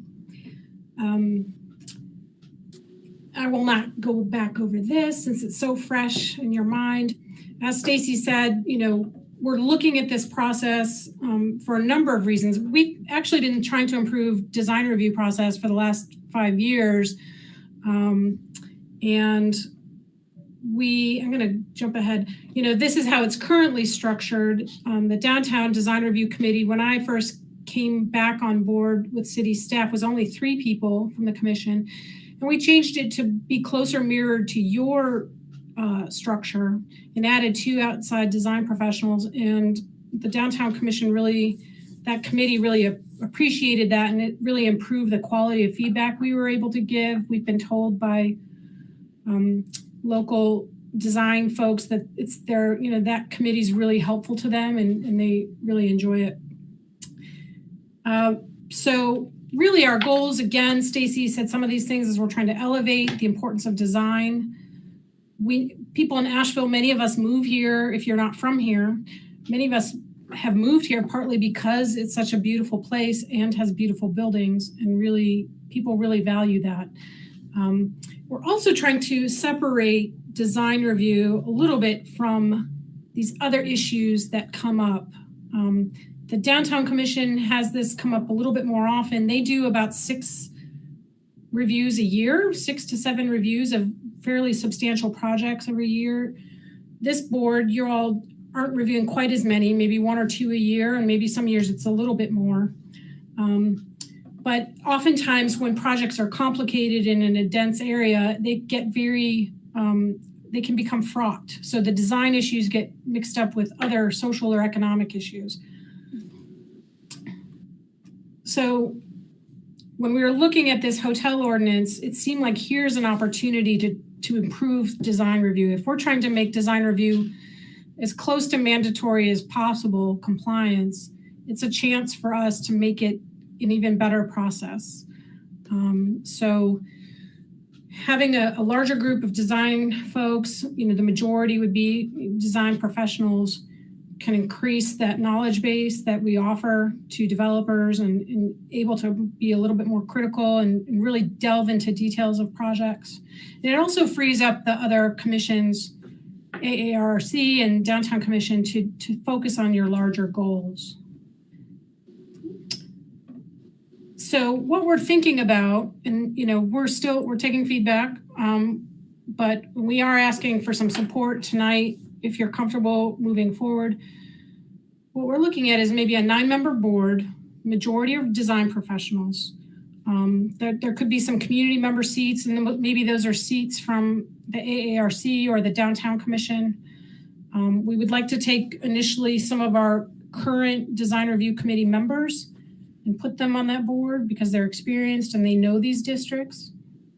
And we wouldn't have any particular nonprofit or property owner seats on this. We have discussed, it's not on here, but I'll get to it. But we have discussed having a Downtown Commission member be on that board, as well as a commission member from the Riverfront Commission, because that makes sense. And we've talked to you all about that a couple times, that we understand there's connectivity. It makes sense for somebody who can report back and forth to what's going on to both boards. They would be staggered terms, monthly meetings. So right now we've got 2 committee meetings a month and then 2 commission meetings a month. So we're trying to make this a little bit more streamlined. We'd have 1 meeting a month with formal reviews at the beginning of the meeting, and then it would be followed up with informal reviews. Sometimes in downtown, we have people coming 2 or 3 times to our committee to just float their ideas and get some feedback. And if it's really not ready for more formal review, then they come back again. So again, we've heard this concern about connecting these boards with the design review board. We've talked about timing it so that potentially, like say if it's Phil Mechanic, a planner could come and give you all an overview of what the project is, and you could give feedback that you want the design review board to consider if you have concerns, like Wendy's concerns about windows for artist studios or ADA concerns or those kinds of things. And then the design review board then takes those comments into account when they're reviewing a project. And we've talked a little bit even more about this, and hopefully I won't leave anything out, Stacy, but please jump in if I do. So again, with this hotel ordinance, we're hoping that we are going to get increased compliance with design guidelines. If you're not a hotel, it's still mandatory review voluntary compliance, but we've always seen projects improve as a result of these reviews. For hotels, if they don't comply, they would then have to go on to city council. But any project that would go to city council would still go through the design review process, just to be clear. So we had that joint design review committee meeting. We've got a lot of positive feedback and a lot of questions. The biggest question that everybody brings up are the river guidelines. We know those are outdated. We all know that. And we would hope that, if we're a little bit of a development lull right now, we would like to get to work right away on that, especially on any items that are kind of like the low-hanging fruit, the really needed guidelines that need to be looked at. Let's see. So just a quick timeline. We're here today and tomorrow at Downtown Commission. We've got this written out in our hotel ordinance right now. We've got, we just reviewed that this afternoon internally. We would be lowering the design review threshold in downtown to make it similar to the river design review, because we're actually missing buildings in downtown that are pretty substantial. They're under 20,000 square feet, but will make a major difference on the streets. And we're not reviewing those at a commission level right now. Rules of procedure, nothing earth shattering here. What this does do for us though, if we had a design review board, it would give us a group that we could take other issues to. We can potentially think about adding other areas to a design review area if that seemed to be needed. And maybe for all level 3 projects, which are mostly those conditional zonings, those could possibly also be added to that design review board. So this is just a quick timeline of where we are. And that's it for me. And I'll stop there. And if people have any questions, I'll stop sharing if you don't need any of these slides. But would happy to hear your feedback. I did provide a staff report. It does have a motion in there. I know not everybody may be happy with it, but would love to hear your thoughts. I would just like to add one thing. We do feel like this is an important piece of the whole the whole proposal that we're making, because I think staff certainly shares this commission's concerns about design and, especially of a large hotel. And so the idea being is that, that there would be a real focus on design. And I would love to see your design guidelines improved, and we could look more at, the historic areas possibly, and, how we might look at those. But I mean, that's not part of the proposal now, but I think that would be where we would try to head with it. So I just wanted to add that. Thank you, Sasha. Joe, you have a question? Yes, I just wanted to ask, Sasha, do you think that this, even before the revised guidelines are created, do you think we can have something that's more objective, some criteria that, I know some projects have come with a lot of emotional and community involvement, and sometimes I think that gets away from the real having a clear criteria that we can follow to make an approval or even make suggestions. That's a great question. And I think, downtown has a lot of guidelines that often don't get the attention they need in terms of the actual review process. And it has a pretty detailed code. We end up focusing on code a lot. I think actually a lot of it is there. And that's, to some degree, there is this benefit of design. When you have a majority of design professionals, they are it's easier for them to be a little bit more unemotional about design, I guess I would say. We have some draft guidelines for hotels, period, that aren't in these design guideline districts. So hotels that might be out in Camler or East Asheville or Tunnel Road, we do have some guidelines for those. They're not the same level as river or downtown guidelines. I don't think I'm totally answering your question. I think maybe what we have. Yeah, maybe I could add a little bit to that. I think the way that we see it working is more like the Historic Resources Commission operates, where they specifically cite all of the guidelines that they're using to review something. So I think that's another benefit I think that we're seeing in this. Like, even though it wouldn't be a mandatory requirement, only in the effect that someone could go on to city council if they chose not to comply, but otherwise the process would be more formalized. And so they would be, when we do staff reports for historic resources, we have to review all the guidelines and actually identify the ones that apply in a specific case, and then cite in what we call findings of fact how those were applied, and if a decision's made, how those guidelines were used. So we would want to follow that process with this new design review board. Carlton, and then Jane.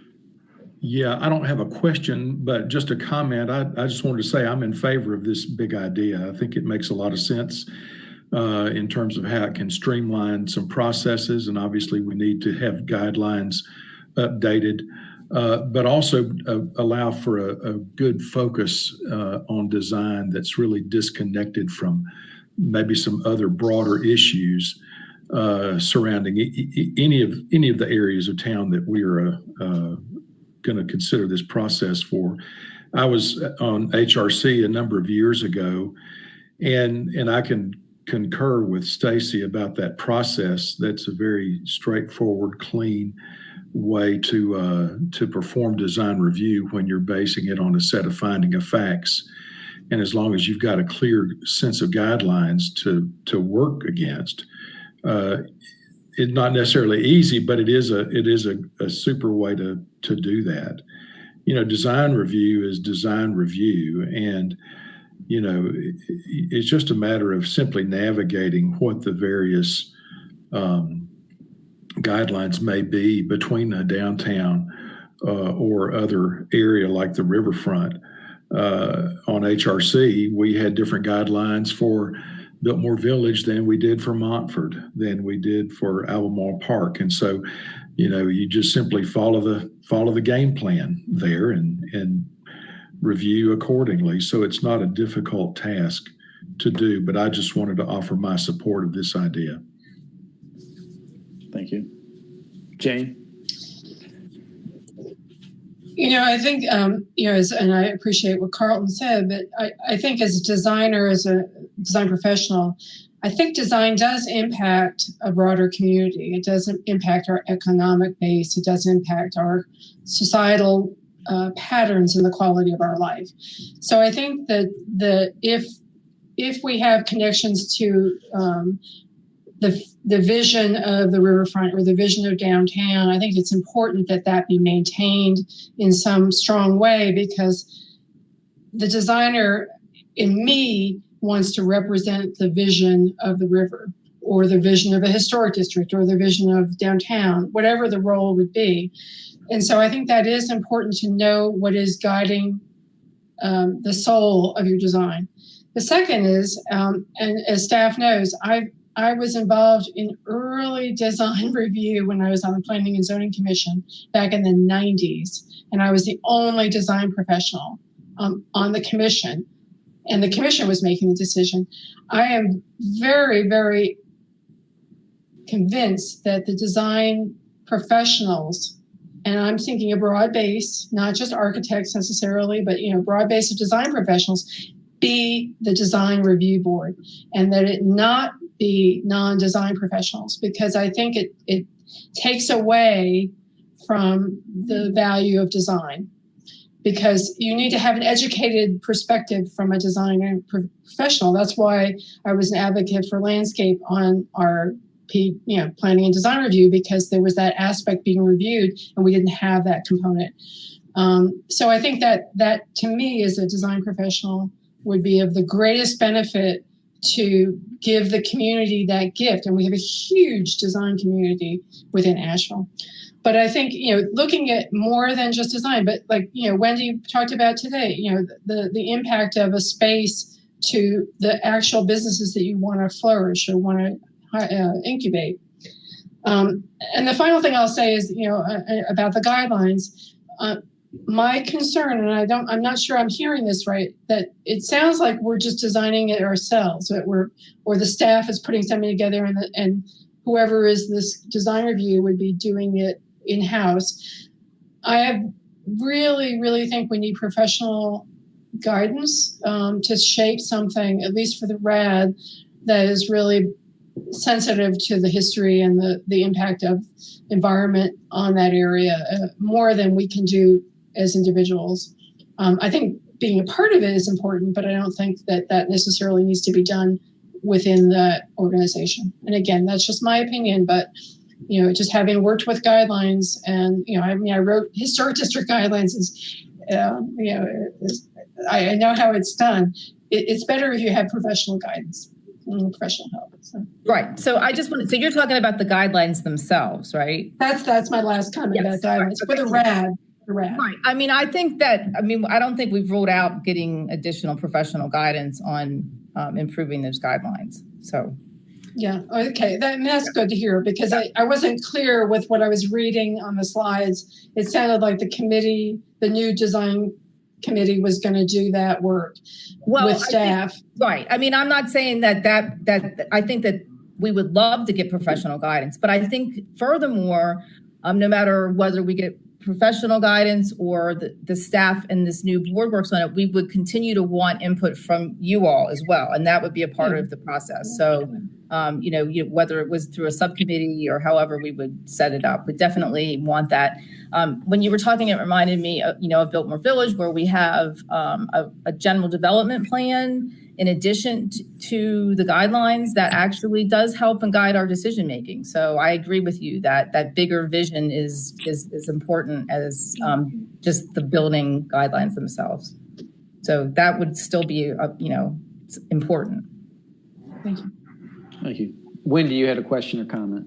Yeah, I did sit through the Zoom meeting of the combined design review committees, and it's very interesting. And even though there was some repetition today, seeing Phil Mechanic, it's still very exciting to see all that. But I wonder how the two design committees feel, the design review committees for each commission. Is everybody happy with combining forces per se? Well, I don't want to speak for anybody who's in this meeting, so I won't do that. But, for downtown, I think we've, Brian Moffitt and Stephen Lee Johnson, Pam Winkler. I think our downtown committee is on board. And frankly, downtown, it's just a much harder, fraught process up there. Stacy, were you going to say something? No, I was just saying Robin Rains, isn't she on that subcommittee? Yeah. Robin Rains as well. And we have one vacancy, so we've only got 4 folks for downtown. So. I think, generally, I got the impression that folks were in favor of it. Again, we didn't ask for a vote. We asked for questions and kind of general consensus, but it seemed like it was favorable overall. I have some thoughts. I'm on that committee. Go ahead, Jeremy. I am all for making things more efficient and streamlining. I guess what I'm just struggling with and I'm a little concerned about is lumping it all together with this hotel issue, this hot button issue. And there's all this overlap of, we're trying to make it more mandatory. Well, we're not trying to make it more mandatory. If it's mandatory for hotels, that's great. But what are Darren, you started the meeting with the goals of the River Commission. What are our goals? To encourage development in the river in a certain way without ruining the river, essentially. So are these things that we're doing going to help us achieve our goals is what I keep coming back to. I don't necessarily like having, lowering the threshold. I think Sasha mentioned the threshold downtown is 20,000 feet. Maybe that's too big, but what's our threshold in the river? 1,500 feet. That discourages, I think, people who want to do little projects and small projects. I'm struggling a little bit with. It just doesn't. I feel like we're trying to make it mandatory when it's not, and rather than encourage people to have better design. I do think that if it's made up of all design professionals, it should be all design professionals. I don't think I agree with Jane. I don't think we should be bringing in random members of the community that are bringing political issues. That's not what I said, Jeremy. I said that. We've been talking on staff about having some community seats. That Jane's agreeing with you, I think. I thought that Jane wanted design professionals. Oh. Yes. Then I'm not understanding what you're saying, Jeremy. Yeah, I was saying I agree. I think it should be design professionals and should focus on design to try to politicize this about the use. And, what if someone doesn't like what you're doing? And that's, you either can or you can't do it based on the zoning and what's allowed and the point system if it's a hotel. But I love the idea of having design professionals just talk about design. I think that's That's what I was saying. Random community members that would sort of politicize the process. Yeah, exactly. Does that make sense? That's what I was saying, Jeremy. Okay. Well, yeah, and I was agreeing with you. Okay. Our commission. I'll mute now and let you guys pick it up. Maybe I could just clarify. I think the way that the HRC, the wording, the language is just that a majority of the commissioners will have a background in design, in history, architecture, landscape architecture, planning. And so we were just kind of using that same language, but it sounds like you all really think it should all be designers. We've had discussions about that amongst the staff as well. So I will definitely, that's duly noted. And I think we would take that into strong consideration. So. And I would only add one other thing. And I think one thing that I've always valued from HRC is that it's a historic resource commission. And the fact that they're there to help the project be better, is really important. And I think it works very well to have design professionals who can help a developer just see the potential to make more value in their project. And I hope that would be whatever this design commission would do, is to help make better projects. I think that we tried to do that with the planning and design review. We talked about the Stoneyard project. That was one project that we made some comments, and the developer came up to me afterward and said the comments that were made were great, thanked us for that. And I think that should be the goal of any design review, is to improve not only for the community, but improve for the developer to make it a better value. It's free design advice. Yes. And I want to add that we are charged with either supporting or not supporting the approval of the creation of a design review board. That's what we're going to be voting on today. Can I make a comment there? Yeah, go ahead, Joe. I generally support this idea of combining the two committees from the downtown and the River Arts District. I have some reservations about requiring all of the design review committee members to be design professionals. Does that mean a credentialed professional, someone with an advanced degree or whatever? If that's what you're saying, I don't agree with that. I think some community members who may have long time presence in the community and be aware of a lot of these factors that are going into the decision making, and can make suggestions themselves, even without such a credential, could be a valuable committee member, design review committee member. That's all I have to say. Sasha, will there be an opportunity to discuss the real nuts and bolts of this new formation of the board?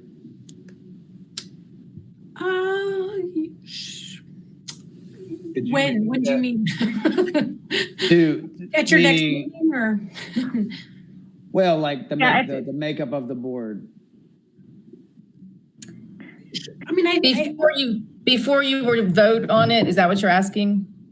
Yeah, it sounds like there's still a lot of concerns and questions, and I'm not getting the sense that we're ready as a group to vote on whether or not we're going to merge these committees rather. I mean, honestly, I wish that it wasn't such a time crunch. Otherwise, we would certainly be happy to come back. Do you think it's possible that you could, if you did decide to vote, that you could, make your vote based on conditions that, I don't know, that you could all agree on what those conditions might be. So just a thought. Well, David, did you have some insight, some input? Yeah, as much as I hate to disagree with my good friend Jeremy, the makeup of the board, I don't feel like should be 100% design professionals. I think you need to have at least 2 members, property owner or business owner. They can always, I see Jane shaking her head, but they can always bring a good perspective. They're in the neighborhood, they're there every day, they know what's going on, and 2 would not be a majority of the board. You'd still have 7, or if you went up to 11, you'd have 9 professionals and you'd have 2. But I think the business ownership is important. Jane, let me give Wendy a chance, and then I'll throw between you and Tim. Ask Jane her opinion. Well, and I appreciate what you're saying, David, but in a public forum like an HRC or any other commission, public can come. A building owner, a property owner can come and comment, a neighbor can come and comment. And that is often taken into consideration if it refers to the design review process. So, and again, as a design professional, I think it's important that is a resource that is gifted back to the community with an expertise, a knowledge, whether it's credentialed or not, but it is an expertise that is of benefit. I've pasted into the chat box. Who would the design people be doing things for? I mean, that you've got to have that mix. The design people the architects, the landscape people are nothing without the building owners who are paying. You have guidelines. You have guidelines there. The guidelines are what you're interpreting, and not necessarily the individual. But I'm saying you can't disregard the building owner knowledge about that. But I know they don't have to agree in it per se. To chime in, I've pasted into the chat box the current wording. I think that some people are thinking about. So if you want to just see how it's phrased. Thanks, Videla. Chairman Green, I do think that it sounds like what you all are debating, or what is that makeup? And I think I don't want to speak for Stacy. We could continue to take feedback on that, but I think the question is, do you support this move to one board that's doing this function? And I think we could still take feedback on that, next month.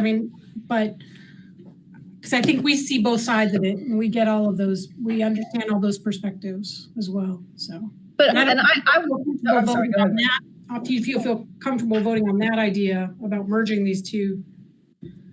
And I guess that was actually my question to Jane as head of this design review committee for the Riverfront Redevelopment Commission. How do you feel, you personally, about combining the two?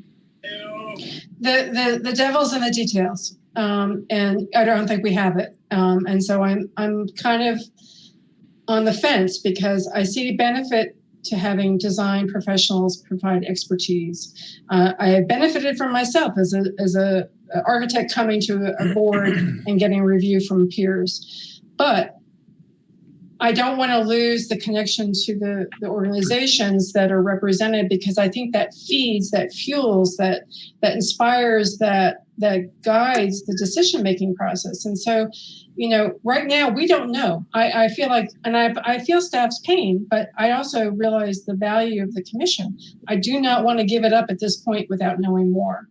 I don't know. I'm on the fence. So I would just like to say, Videla, he actually posted in the chat the current language. I think he said that.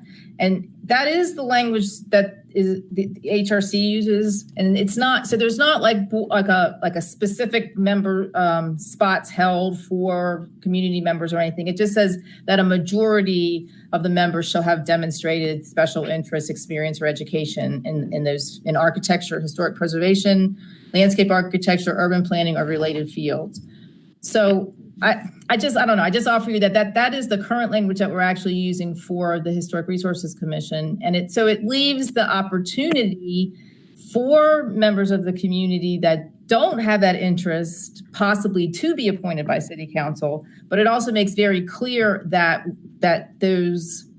experience is what is most, I guess, valued to be on that commission. So I would just offer that. I actually like that wording, because I feel like it covers kind of both concerns. It sort of emphasizes the importance of having the design professionals, but it also leaves the opportunity for other community, members to be appointed. Sometimes it's, we have folks who may have been involved in development, maybe not necessarily historic preservation, but they still bring a value to that commission. So it gives a little bit more broad base.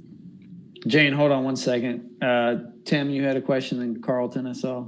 Yeah, I agree that I don't think we're ready to vote on this. I mean, when I hear Jane, I know the devil is in the details. We could say we're in favor of it, and then it gets put together some other way. So no, I'm not. I know there's a time crunch, but I'm happy to meet in 2 weeks in between or whatever. But I'm not ready to say yes. That's all. Carlton. So, Stacy, just a question for you or Sasha. There are successful singular design review boards in other cities in our region, like Charleston and Greenville, and there are probably, a goodly number of others. Was any kind of research done into those design review boards, what their makeup might happen to be in those locations as a part of this process? We did actually talk with someone who used to work in Charleston, and we actually talked with the planning director there. This particular issue was not something that we focused on, though. So I don't, Sasha, do you? No, and I have looked at the Chapel Hill design review. They've got a design review board that's not their historic board. But I didn't look at the makeup of who is qualified to be on it specifically. So. Okay. Well, I have another question. If you're proposing to have 9 members, who's going to appoint these members? Does each commission appoint some of them? Does the city appoint some of them? That's the question I have. Most like the city council would probably appoint all of them, most likely. That's how we could have like one seat for each, downtown and river commission, and maybe that's a possibility.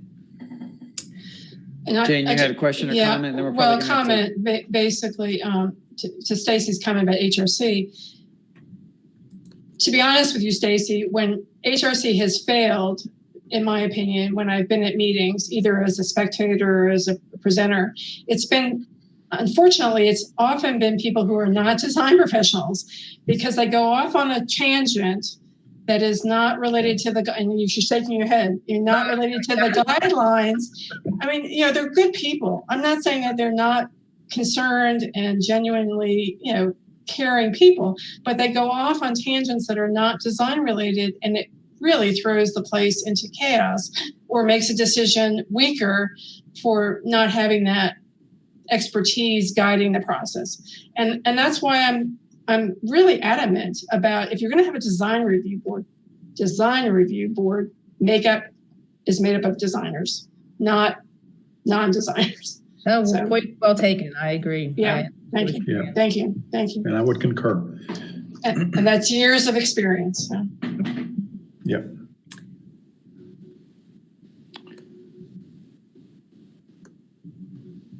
Okay, Mr. Chairman, what do you want to do? Yeah. So I guess dinner time. One last thing, like if would you be willing to say, if you basically supported it, if you did, I'm just saying that you would only support it if that was a factor? I mean, if somebody were to make a motion, could that be the motion? Just a suggestion.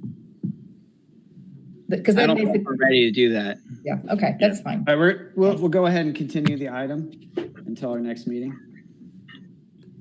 Well, thank you for your time and attention. I do have to run. Thank you, Sasha. But appreciate all your hard thinking and critical thinking. Yeah, it's really helpful for us as well as we continue to work on this. So thank you very much. Appreciate the hard work that you all have done. Yeah. Thank you, Steph. Thanks. Steph, do you want to do quick updates, or do you want to have those? You want to email those to all the commissioners? Yeah, I'm gonna do a little bit of both. I'm not gonna talk to you about every single update. We've got tons of them with the RadTip and RadTip Public Art. So I don't want to take up all of your time, but I think there's one thing that's very important. And if you hadn't heard, the city of Asheville has a survey out for the I-26 Aesthetics Committee report. So the city of Asheville is looking for input from the community on the report that was prepared. They established that Aesthetics Committee in April of 2018, and they were responsible for making recommendations for the aesthetic treatments of all aspects of the connector project, which included shoulders, median, bridges, retaining walls, all these different things that you would think about with a major highway project. But most importantly, I want you to know that there are concepts for treatments and designs for things like the entire pedestrian walkway on the Captain Bowen Smoky Park Bridge that goes over the River Arts District. I believe they actually even show it on the cover of the report, and things like a new roundabout gateway design for Amboy Road into the West Asheville section of the River Arts District. So I will send this report, or I will send this update letter to you all, and in it, under I-26, there is a link directly to the page that asks for the input, and you can take a look. It's a pretty detailed report, but I think it's important, especially after we've just had this giant discussion about how important design is, for you all to weigh in on these design items. Does that sound good if I cut it off there? Sounds great. Thanks, everybody. Thank you, Steph. We have no updates from Commissioner Whitesides or Josh O'Connor from Buncombe County Parks and Rec. Christy, do you want to speak about the Networking and River Economy Committee? Sure. Not a whole lot going on down here, but things are slowly opening up, and I think I'll have a lot more next month for our meeting, and if anybody has any questions, concerns for me. But otherwise, I have somebody that won't stop talking in my office right now. And so anyway, yeah, no, we're slowly getting back to business down here, and it's all working out. That's all I got. Does anybody have any questions for me? Thank you. And as committee chair for the Transportation and Parking Committee, Tim Schaller, do you have any updates you'd like to share? Yeah, we've talked to the city about traffic lights and stop signs and got some feedback. There are going to be those blinking crosswalk lights on every one of the crosswalks. They're still pondering stop signs at Old Lyman and Lyman, and in the second place so we can get from the Greenway across to the businesses. So that's an ongoing project. A lot of the other stuff we can't do because we're not going to get a trolley. That nobody can even get on a trolley right now. So that's back burner. But we are working with Ken Putnam and moving forward. Does anyone have any questions for Tim? Okay. Moving on. Ashley, was there any public comment regarding this meeting?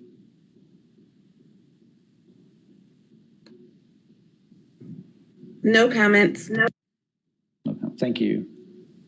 All right, our next meeting will be September 10th, 2020 at 4 p.m. This meeting will be held remotely and live streamed on the City of Asheville's YouTube channel. Details on how to provide the public comment or participate in advance of the meeting will be posted in advance of the meeting. For information on the Asheville Area Riverfront Redevelopment Commission, please contact Steph Dahl at 828-337-4111. And I will now adjourn the meeting unless any objections. I make a motion to adjourn. So moved. Second. Everyone, thank you so much for your time. It was a really exciting and wonderful debate, and I look forward to our next meeting. Yeah, good to be back together. Good to see everybody. Good to see everybody. Bye-bye.